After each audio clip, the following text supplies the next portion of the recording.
Welcome to There Is a Method to the Madness. My name is Rob Maxwell. I'm an exercise physiologist and personal trainer.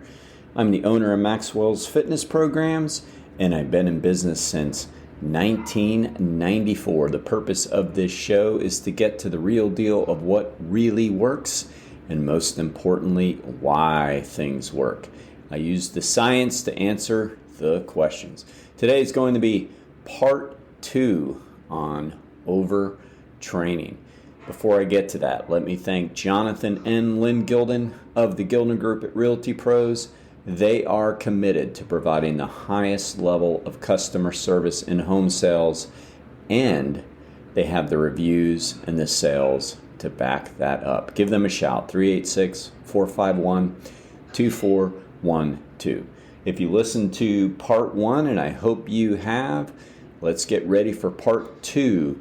If you haven't listened to it, I suggest you go back one episode and listen to it, because you can get some of the science behind overtraining, how we define it, and what model we use, such as the Hans-Selye stress adaptation syndrome model. We use that, but go back and listen to that. And for those that haven't, or just maybe a little too lazy to go back and listen at this point, let's just understand that overtraining is real. It is a detriment to moving forward in our training, and it's a lot like having an emotional breakdown. So they're kind of similar in how they impact us. So in other words, the overtraining is overstressing, and that creeps into all of our lives. So how do we not do it? So there are things you just have to grasp and understand. That's one part of it. And then the other part of it is you should have a plan that is trying to prevent from overtraining. So let's start with part 1 first. First, you simply have to understand what works and what doesn't work. So let me take the big 2 and we'll talk about that. The funny thing is, with both of them, the number one driver of getting better is intensity. So the big 2 is going to be strength training and then aerobic training or cardiorespiratory training. They're the big 2 of exercise. And the number one driver to both of them is intensity. So other variables matter. If we take strength training first, sets matter. Repetitions matter. How much load we use matters. Tempo matters. How much rest time between sets matter. All of those things matter. But if the question is posed in a way that says, what's the number one driver of getting better? Performance increases, and in the case of strength training, that would be getting stronger, and hypertrophy, it's intensity. It is the number one variable. So for example, if you focused on that and that alone, which I'm going to teach you how, if you focus on that and that alone, you will see benefits. If you focus on the other variables and not intensity, you probably won't. All right, so let's focus on the first part first, because I want you to know what not to do, and then leave you with what you should do. So if you focus on like how many sets, but all of those sets are well short of failure and they're not even much effort, you're probably not going to get very far. If you focus on the reps, but give no thought to the load, well, I'm supposed to do 3 sets of 10, for example, with how much weight? Oh, I don't know that it matters. You're probably not going to get very far as the outcome we're seeking, strength and hypertrophy. Same thing with the load. If you focus on the load but not the reps, oh, I'm going to lift 100 pounds. Oh, great. How many times? Oh, just once. You're probably not going to get very far. So with overload, which states we have to stress ourselves further than we ever have. To do that, that's intensity. That is going to muscular failure. So the way we measure intensity in strength training is through how close we get to muscular failure. Now, the other variables of growth have to be there, like you have to have the nutrition and you have to sleep, for sure. But if we understand it's the intensity that's the driver, that is one way that we don't overtrain, because then we say, well, wait a minute, I really went to failure on that bicep machine and my arms are shot. Okay, you don't need to do anything else. If you don't focus on that, you'll have to probably do more sets, and that could lead to overtraining.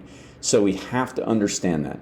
All of it is a nice balance. The volume, which is the reps and the sets, and the types of exercises and how many exercises you choose, all that matters. Like, we need to set our volume in place, and a lot of that has to do with how many days per week we're going to work out and how much time we have per workout, all those things. But we always have to keep intensity in mind. And if we knew that, if we truly knew that, we wouldn't really think too much about how many or how heavy. Now, how many is important because you don't want to be there all day. Matter of fact, if you go 90 seconds into failure, you're not really anaerobic anymore. So there is a window on that.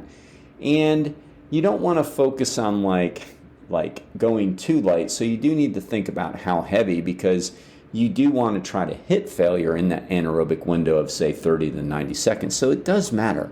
But then after that, if you can just get those muscles to failure in good form, they're going to get stronger and they're going to get bigger. So if we focus on that and know that, we start to take a little bit of emphasis off of how many, and then we're less likely to overtrain. Again, it's a delicate balance. I get it.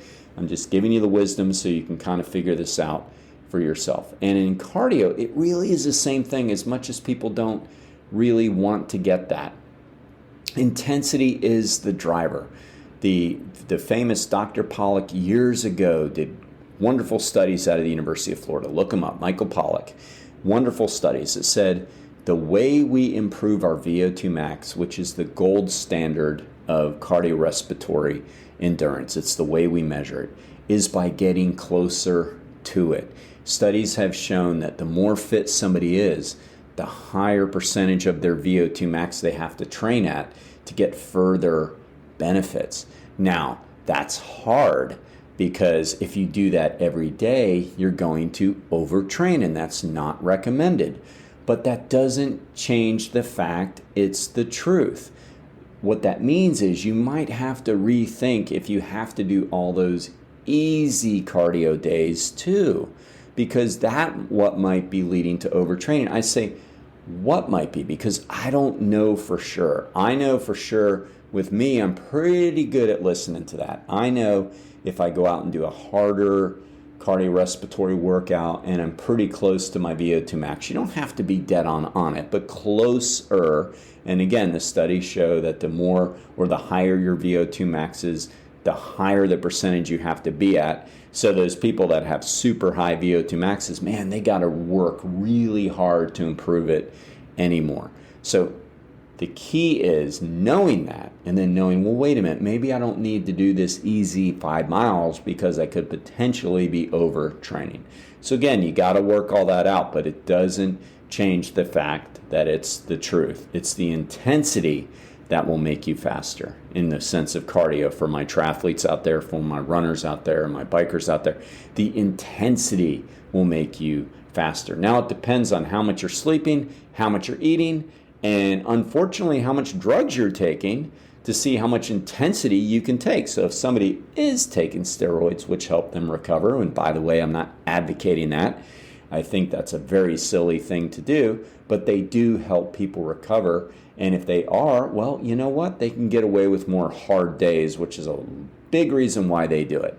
That's what they do, is help you recover, because they do understand that the intensity is the driver of performance. And so if they want to be able to train more intensely more often, which would work for all of us if we could get away with it, but we can't because our system starts shutting down, right? So maybe it's 1 day a week that you spend really boosting your VO2 max, and that is your day. That's great. And it's when you work out with weights that you spend time trying to get your muscles close to failure. That's great. Then in between, you need to not overtrain. You need to eat appropriately and rest. All right, so that's the first part, being aware of what makes us better. Second part is your planning.